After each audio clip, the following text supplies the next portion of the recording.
Olá, tributário! Chegamos então aqui. Amanhã é a sua prova, exame 43 da ordem. E eu, professor Edilson Júnior, estou aqui de bom coração, alegre, porque sei que amanhã é o grande dia da conquista. O anjo já sussurrou no meu ouvido, eu já escuto os teus sinais. E amanhã, na tarde de domingo, ele, passando pelas portas das catedrais, vai entregar para você a boa nova. Você, aprovado na OAB. Aprovado, advogado. Vamos para as dicas? Tributário, pega aí, vamos lá. Em regra, Em regra, os institutos do direito tributário, vamos começar pelo princípio, né? O princípio da legalidade. E, em regra, os princípios, aliás, em regra, os institutos do direito tributário são criados por meio de lei ordinária.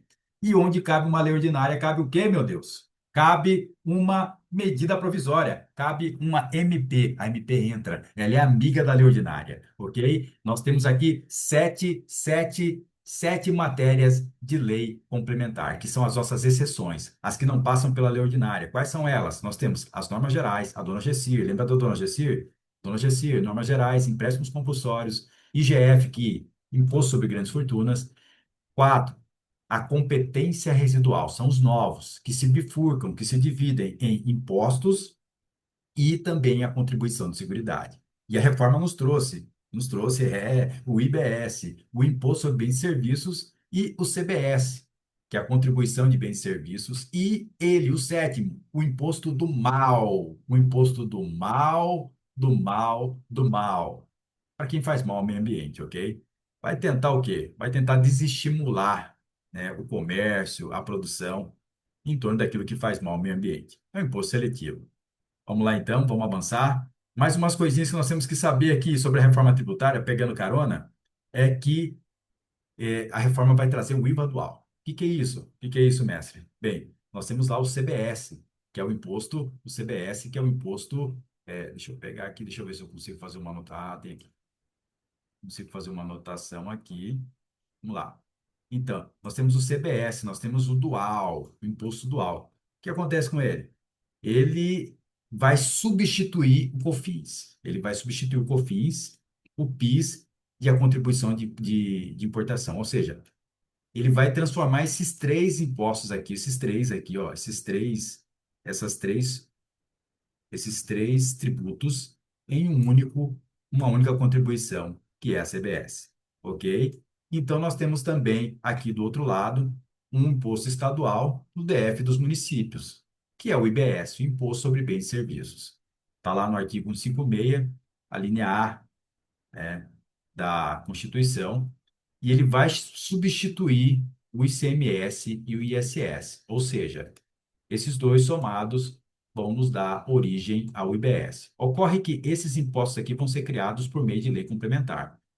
De uma única só vez, vão ser criados por meio de lei complementar. E o que que vai acontecer a seguir, depois da criação deles? Bem, as alíquotas, e somente as alíquotas desses impostos aqui, vão poder ser criados por meio de lei ordinária. É tudo que você precisa saber agora para essa prova de amanhã, ok? Vamos lá então, vamos lá, vamos avançar. Epa, alguém tem que apagar isso aqui, né? Vou apagar primeiro aqui. Nós temos aqui também os impostos, os impostos da reforma, outros que foram trazidos pela reforma. Na verdade, nós temos ele, o imposto do mal. O imposto seletivo, exatamente, ele visa desestimular o consumo daquilo que faz mal ao meio ambiente. E ele vai substituir o IPI. Ele vem para substituir o danado do IPI. Essa é a ideia. Então, ele vem para substituir quem? Substitui o IPI. Então, ele vai substituir o IPI, exceto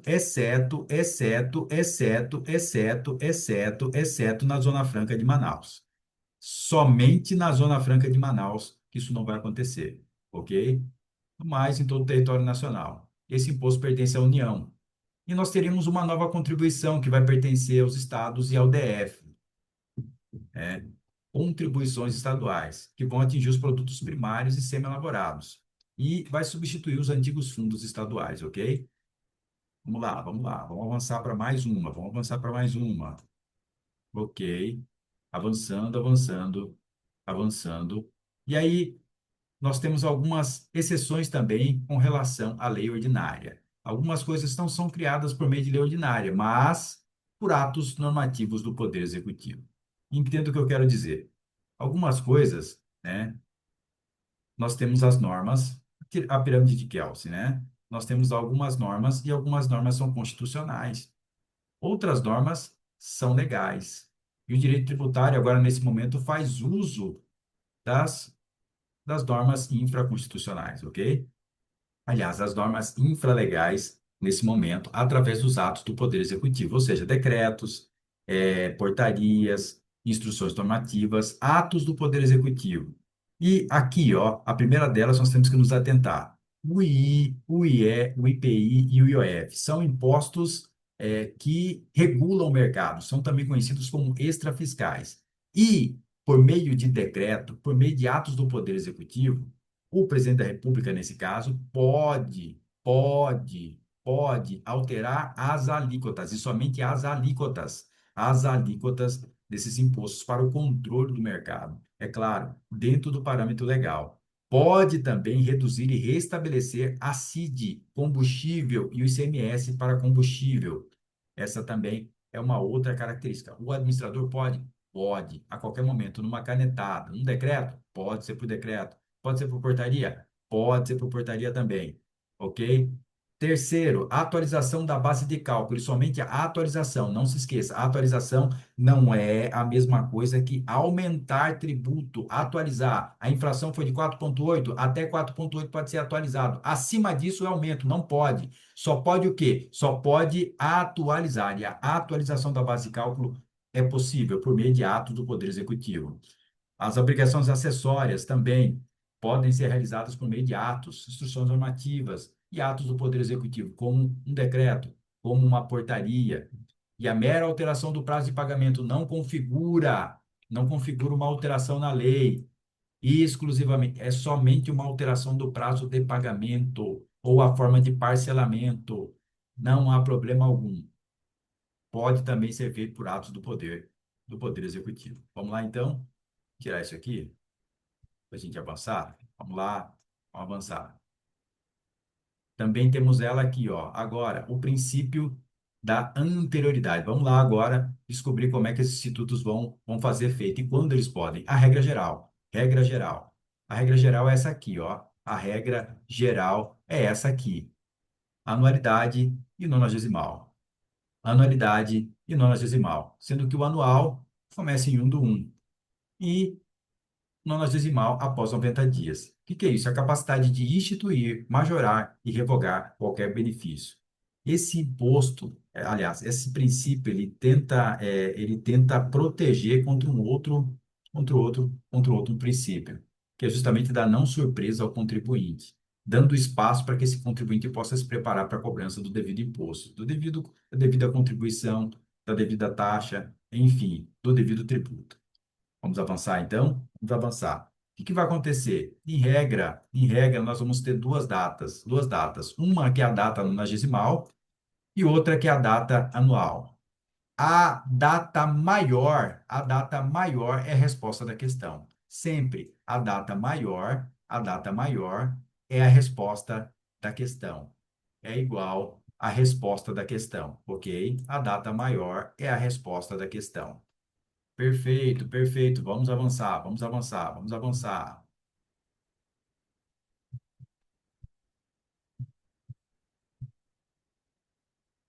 Perfeito. Quais são as exceções? Nós temos as exceções ao princípio da anterioridade anual e nonagesimal. O que pode ser cobrado de imediato nas exceções? O II, o IE e o IOF. E em caso de guerra e calamidade, pode ser cobrado de imediato, não precisa esperar, ok? 90 dias, nós temos ele, o IPI, as contribuições de seguridade. Do lado de cá, IPI, contribuição de seguridade, saúde, assistência e previdência. E nós temos o restabelecimento dos combustíveis através da CID e do ICMS. Do lado de lá, 010101. Aqui, do lado de cá, opa, voltando, voltando, voltando, voltar aqui. Do lado de cá, nós temos aqui, ó, 01. O quê? o imposto de renda, a base de cálculo e somente a base de cálculo e somente a base de cálculo do IPTU e do IPVA. Ok? Apagando, apagando, apagando, apagando e vamos movimentando, vamos movimentando. Avança tributário. E nós temos as imunidades. Vamos começar lá no artigo 50, inciso 6 da Constituição. Vamos falar da imunidade recíproca. Quem é essa aqui? É a imunidade entre os entes. A imunidade recíproca é a imunidade entre os entes da federação, ou seja, União, Estado, DF, municípios não podem cobrar impostos entre si. Agora, pensa numa coisa aqui, ó. O que que pode acontecer? O que que pode acontecer, prof? Pode acontecer de algumas instituições, instituições como empresas públicas, empresas de economia mista e também as autarquias que trabalham trazendo algum benefício social à população, ou seja, trabalham mais próximo do social do que haverindo, ou fabricando lucro, obtendo lucro. Ou seja, estão mais próximo, parecido mais com a iniciativa privada ou parecido mais com o poder público. Ou seja, parecido mais com o poder público. Logo, eles gozam do benefício, porque as imunidades, elas têm umas características. E uma das características é que a interpretação da imunidade, ela é extensiva, diferente da isenção. A isenção, ela é legal e ela está expressa em lei e deve seguir mais ou menos ali alguma coisa mais taxativa da lei, sabe? Ela vai seguir o rigor da lei, enquanto que a imunidade ela agrega, ela aceita a interpretação extensiva, que é o caso dos templos, os templos de qualquer culto. Saiba você que nessa imunidade de templo de qualquer culto, ele tem imunidade de imposto. Ele tem imunidade de imposto sobre patrimônio, sobre a renda e sobre o serviço. Então, essa imunidade que alcança o tempo de qualquer culto é uma imunidade que pode se estender, por exemplo, a um aluguel. Claro, a um aluguel. Se ele aluga esse templo para um terceiro, não interessa se esse terceiro vai fazer uma night naquele lugar, vai fazer um bar, não interessa. Se esse imóvel pertence à instituição, a instituição religiosa, naturalmente, ele vai receber a isenção dos impostos, como do IPTU e outros impostos também, ok? Então, qual a exigência? Desde que haja o fenômeno da reversão, ou seja, desde que todo lucro seja revertido para a atividade final da igreja. E assim também com o partido político, com os partidos políticos com representação nacional, o Sindicato dos empregados, não dos empregadores, dos empregados também. E as entidades de educação também gozam desse mesmo benefício. Agora, a de assistência social, ela goza também desse benefício. Ela tem imunidade de imposto, mas ela é diferente das demais. Além da imunidade de imposto, ela também goza da imunidade para contribuição de seguridade. Exatamente. Lá no artigo 100. Esqueci o artigo. 190 e... 190 e... Esqueci. Esqueci o artigo, mas não importa não, tá? Vamos lá. De qualquer forma, recebe as duas imunidades, tanto de imposto como de seguridade, da patronal. Ou seja, ela não paga a patronal. Perfeito, perfeito, tranquilo, bonito, tributário. Vamos para cima que tem mais coisa para rever. Vamos para cima que tem mais coisas para rever. Muito mais coisas a acrescentar. Eis que o dia chegou. Estamos muito próximos. E na tarde de domingo você recebe a boa nova, a sua aprovação, a sua aprovação. Nós temos aqui uma espécie de imunidade material, os jornais, livros e periódicos, jornais, livros e periódicos, sendo que os livros, eles podem ser em três aspectos, eles podem ser físicos, livros físicos, eles podem ser digitais, físicos digitais e eletrônico, como o caso dos Kindles, como o caso dos Kindles. Todos possuem imunidade. E toda imunidade é de imposto. Toda imunidade é de imposto. Toda imunidade é de imposto. Ou seja, o livro tem que pagar alguma taxa para ser comercializado? Se precisar pagar, vamos recolher uma taxa, sim. Se precisar recolher uma contribuição sobre o lucro líquido, vai recolher? Vai fazer o recolhimento, porque a imunidade é somente de imposto, imposto. E nós temos também imunidade musical, olha só, do primeiro DVD brasileiro, a primeira mídia gravada aqui no Brasil, recebe também imunidade. Qual é a imunidade? Imunidade de imposto, imunidade de imposto, imunidade de imposto. Vamos avançar, vamos avançar, vamos avançar. Ok, ok.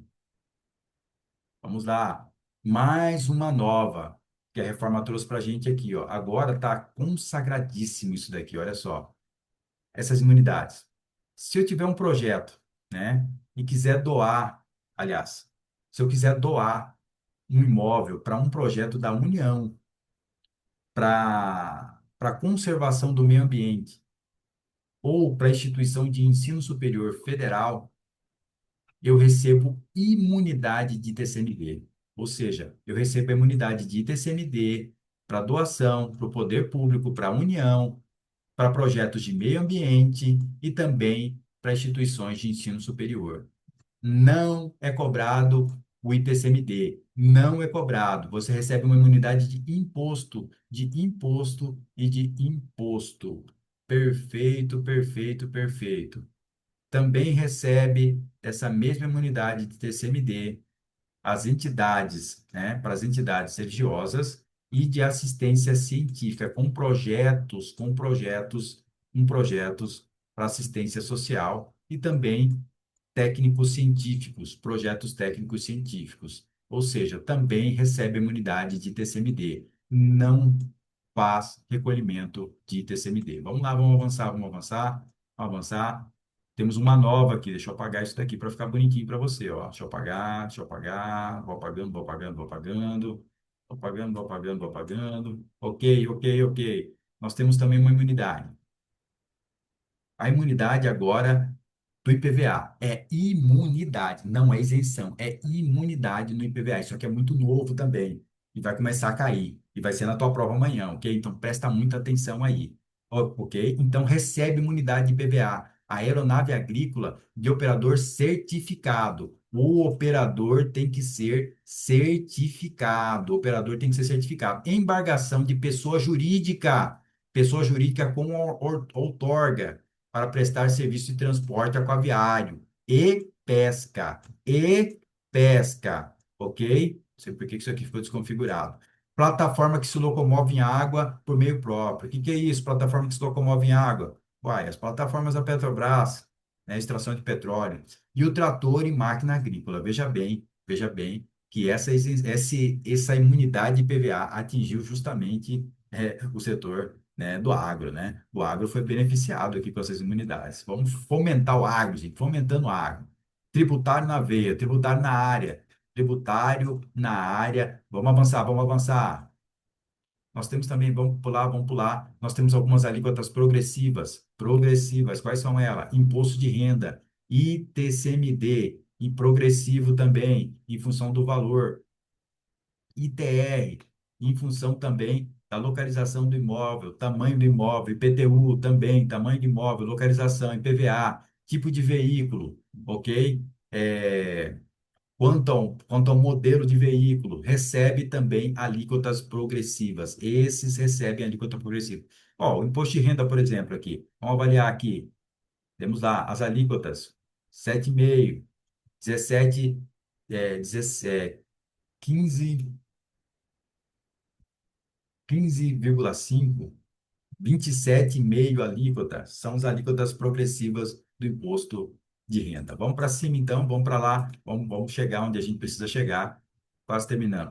Vamos para finalizar aqui, mais uma dica preciosíssima. Vamos falar sobre as hipóteses de suspensão, exclusão e extinção do crédito tributário. São elas, o par-se morde rela. O que é isso, mestre? É um macete para você se lembrar. Opa, vamos voltar aqui. Um par-se morde rela. Parce morde rela. Ó, tosse agora aqui. Parce morde rela. Parce, morde, rela. Para que você não se esqueça nunca mais das hipóteses de suspensão. São elas o parcelamento, a moratória, o depósito, ok? Não é exigido depósito para a atuação dentro do processo tributário. Único e exclusivamente, nós precisamos garantir o depósito quando se trata de uma execução, ok? Você executa, quando é executado, você tem que garantir o depósito. Temos as reclamações administrativas, lei APAF,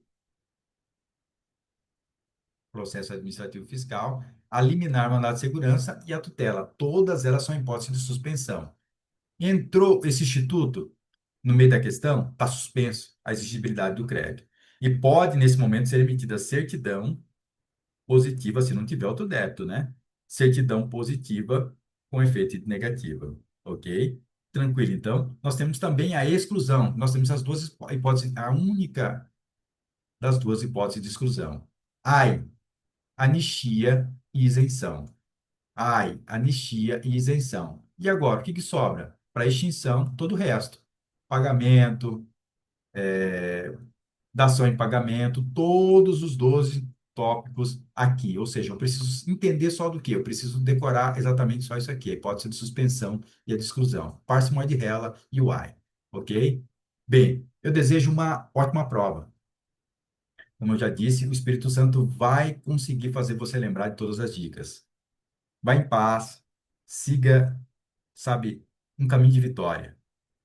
Eu desejo que amanhã seja o dia da melhor experiência na sua vida na prova da ordem.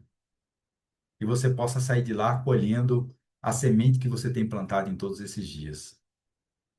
Essa prova é sua. E amanhã, na tarde de domingo, o anjo vai te entregar. Advogado, advogado. Boa sorte, querido.